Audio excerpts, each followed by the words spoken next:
Have you ever woken up with the vivid sensation of having lived a true adventure in your dreams?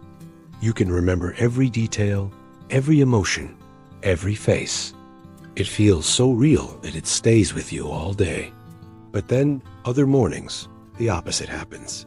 You open your eyes, and there's only a void, an impenetrable fog. You know you dreamed, but the content has completely vanished, leaving you with a frustrating feeling of having lost something. Why? Why does our brain decide to cling to some dream memories and erase others so meticulously, as if they were confidential files?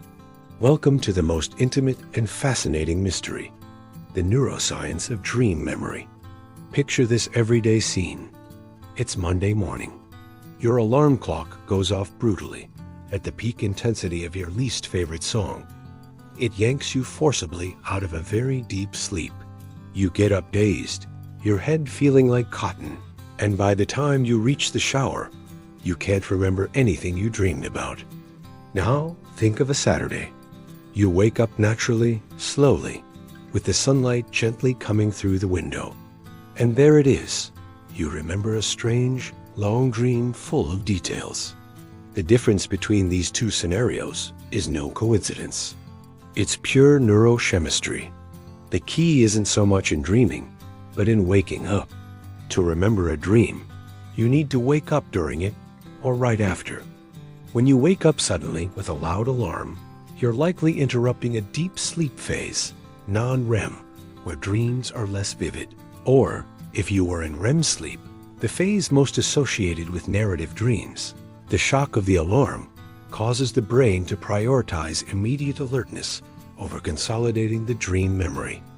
In contrast, when you wake up gradually and naturally, you'll be much more likely to do so in the middle or at the end of a REM cycle, giving your brain precious seconds or minutes to transfer that dream from short-term memory to long-term memory. But there's a main actor in this play, a neurotransmitter called norepinephrine. Our brain's norepinephrine levels are naturally very low while we sleep. For a memory to form, whether of a dream or real life, we need a certain level of this substance. When you wake up softly and naturally, norepinephrine levels rise gradually, allowing for that save of the dream memory. An abrupt awakening with an alarm can cause a too sharp spike in norepinephrine, which, ironically, doesn't aid consolidation and can have the opposite effect, erasing the dream's fragile trace.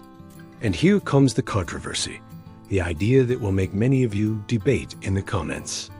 What if the inability to remember dreams isn't a failure of your memory, but a sign that you are sleeping better? What if a deeply restorative, uninterrupted sleep, by its very nature, is designed to be forgotten? Think about it. The brain, during the night, does housekeeping. It sorts experiences, consolidates important memories, and discards mental noise. It's possible that many of our dreams are simply that noise, the mind's screensaver while deep maintenance is performed. Remembering all of them would be overwhelming and unnecessary. From this perspective, constantly remembering dreams could be a sign of fragmented and light sleep, of multiple micro-awakenings that allow transfer to memory. Is it then better not to remember? Is dream amnesia the price of optimal rest? This completely challenges the idea that remembering dreams is always positive. Of course, the emotionality of the dream also plays a crucial role. An intensely emotional dream, whether a terrifying nightmare or an incredibly happy dream, is much more likely to be remembered. The amygdala, the emotional center of the brain, acts as a powerful marker, shouting to the hippocampus, the memory center, "Hey, say this, it's important." Even if the content is absurdly surreal, your brain is not your enemy. It is not trying to hide anything from you.